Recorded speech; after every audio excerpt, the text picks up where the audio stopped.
Fala galera, bem-vindo a mais um post nosso e lembrando que antes de seguir aqui, escutar tudo que a gente tem para falar, segue o nosso canal, clica no link, posta no coisa, faz qualquer coisa que a gente ainda não sabe direito o que tem que fazer porque a gente está começando nisso, mas cara, eu sei que você tem que clicar, você tem que curtir para que isso aqui faça sentido e a gente consiga compartilhar mais conhecimento com vocês.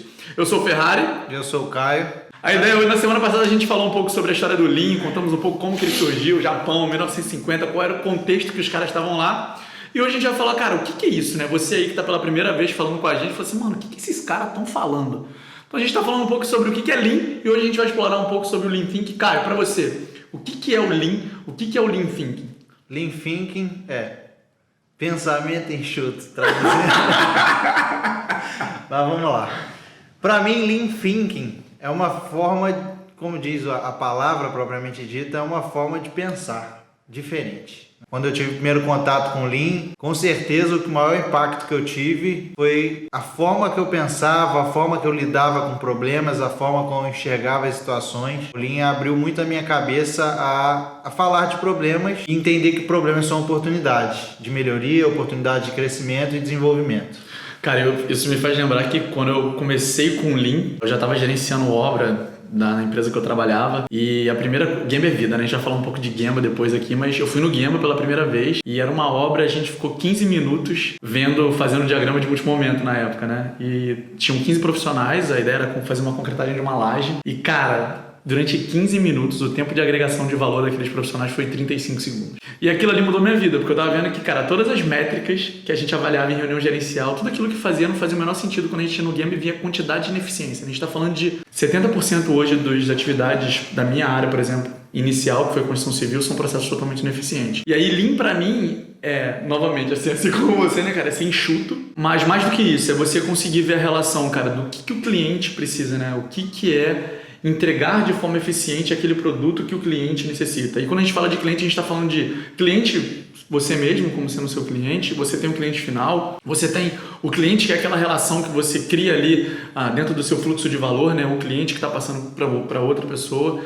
Eu acho que é isso, é você ser eficiente na essência, eliminando desperdício, sendo cada vez mais produtivo. Isso para mim é ser Lean. E a diferença, eu acho, um pouco do Lean das outras metodologias, que a gente tem um monte de metodologia de projeto, metodologia de melhoria. E a grande diferença para mim do Lean é que o Lean é muito completo. Ele engloba todas as etapas de uma gestão, né? Então, quando a gente fala de Lean, a gente está falando de pessoas, a gente está falando de processos, a gente está falando de filosofia. Então, a diferença para mim do Lean para as demais metodologias ou filosofias é justamente a amplitude que ele engloba e a forma como ele trabalha completo na gestão. E quando a gente está falando de Lean Thinking, geralmente a pessoa atribui muito Lean a Kanban, a gestão visual, a 5S, né? Tipo, sempre associa nome a ferramenta. E Lean é muito mais do que ferramenta, é muito mais do que isso, né? Se a gente olhar a base da pirâmide dos 4 P's, a gente está falando que a base da pirâmide é a filosofia. Sim, é importante quando você aí que está começando a querer entender isso, cara, como que eu implemento isso dentro na minha área, como que eu faço isso aqui, Ferrari, me ajuda, como é que eu faço isso? É óbvio que é fundamental e a nossa experiência mostrou um pouco isso, da necessidade de você ter quick wins, você ter ferramentas que você consiga aplicar e a galera ver sentido naquilo ali, mas é muito mais do que isso, né? É a filosofia, tipo, o que está por trás disso aqui? Pessoal, sempre quando me perguntam qual que é a essência do Lean, se eu pudesse resumir em 2 frases, para mim é agregar valor para o cliente e reduzir desperdício. Dentro do Lean Thinking, o que é para você, quais são os 5 princípios e como que você explicaria esses 5 princípios do Lean? Resumindo o Lean, 5 princípios são eles. O primeiro é especificar valor para o cliente. Então, sempre quando você vai falar de Lean, ou sempre que você vai falar de qualquer coisa na sua vida, na verdade, a primeira coisa é você entender quem é seu cliente e o que é valor para ele, o que ele quer de fato. Quando você tem claridade do que o seu cliente quer, no tempo que ele quer, na qualidade que ele deseja, você precisa entender quais são as etapas que serão percorridas no processo para entregar esse valor para ele. Então vamos exemplificar. O cliente ele quer uma parede pintada, valor para ele quer fazer uma reforma na casa dele, ele quer uma parede bonita de alvenaria pintada, mas eu preciso entender o que é valor para ele. Se é uma pintura texturizada, se é azul, se é verde, se é amarelo, se é rosa. Então eu preciso entender de fato o que ele quer e no tempo que ele quer. Ele quer em uma semana, ele quer em um mês, né? Ninguém quer ficar com obra em casa por muito tempo. Isso também. E o preço? Quanto que ele quer pagar? Ele prefere uma qualidade inferior, mas num preço mais baixo? O preço é valor para ele ou não? Ele é um cara que tem muita grana e ele quer o negócio melhor possível que ele está disposto a pagar. Então isso é preciso ser entendido. Então é um alinhamento de expectativa com o seu cliente e entender o que é valor para ele. Quando você tem entendimento do que é valor para ele, você precisa entender o que você precisa fazer para entregar valor para ele. Então, para eu ter uma parede bonita, pintada, o que eu preciso fazer? Eu preciso construir a parede? Eu preciso demolir a existente hoje? Eu preciso emboçar a parede? Eu preciso aplicar a massa corrida na parede? Eu preciso lixar? Então você precisa entender todas as etapas necessárias que precisam ser feitas para entender qual é o fluxo de valor dessa atividade. E é isso que a gente chamando de mapeamento de fluxo de valor, né? Qual é o fluxo, quais são as etapas do meu processo que eu preciso ter para que eu consiga atingir aquela entrega que o cliente viu como valor. E quando a gente tem um fluxo de valor claro, a gente precisa colocar esse fluxo de valor em fluxo. Então esse que é o que a gente chama de fluxo unitário de peça, o fluxo contínuo. E, por exemplo, agora não vai ser o ideal porque uma parede é muito pontual. A gente fala isso quando você tem elementos repetitivos, né? Então vamos supor que eu tenha 20 paredes para fazer essa mesma atividade, de dimensões similares. Quando você fala de colocar em fluxo, você garante que todas as atividades estão sendo executadas ao mesmo tempo. Ou seja, enquanto eu tenho uma pessoa demolindo uma parede, eu tenho outra pessoa colocando alvenaria em outra parede, colocando tijolo, eu tenho outra pessoa emboçando a parede, eu tenho outra pessoa aplicando a massa corrida e a outra pessoa pintando. Então, em todo momento eu tenho as 5 atividades ocorrendo em paralelo e eu tenho o meu fluxo na minha atividade, isso tratando de construção civil. Quando a gente fala numa fábrica, a garantia de que eu tenha todas as atividades ocorrendo também. Então, vamos supor, no momento que o cara esteja colocando uma porta no carro, o outro cara está colocando o motor, o outro está pintando o carro. Numa fábrica, eu tenho a linha de produção, todas as atividades ocorrem ao mesmo tempo. O fluxo ele expõe problemas. Vamos supor que, agora trazendo o exemplo aqui de serem pessoas trabalhando ao mesmo tempo, né? Vamos supor que eu tive um problema, quem entrega a parede para o pintor é o cara que aplica a massa corrida, concorda? Ele aplica a massa corrida seca e o pintor é o último cara que entra. Então, se eu tenho um problema na aplicação da massa corrida, o pintor não vai conseguir entrar. Então, o que acontece? Evidencia um problema. O problema ele vem à tona. E isso que a Toyota diz de expor problemas para eu tratar e gerar assim a melhoria contínua.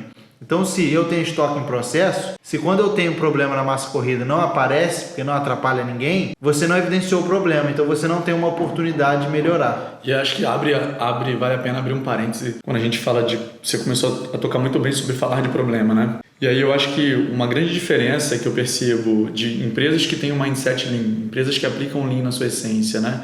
É ver problemas como sendo ouro. Eu acho que essa é a grande diferença de mindset. Exatamente. A gente percebe que existe um medo muito grande das empresas, dos profissionais, de você que está começando hoje a sua carreira, de você achar que você tem que ser dono e saber tudo aquilo, que você não pode errar e você não pode falhar, onde na verdade problemas são ouro se você conseguir tratar, aprender rapidamente isso, né? Existe um entendimento muito simples, cara, você vai falhar, é fato, isso vai acontecer. Se você está começando agora, se você é um gerente experiente, cara, você vai falhar, você falha no seu dia a dia.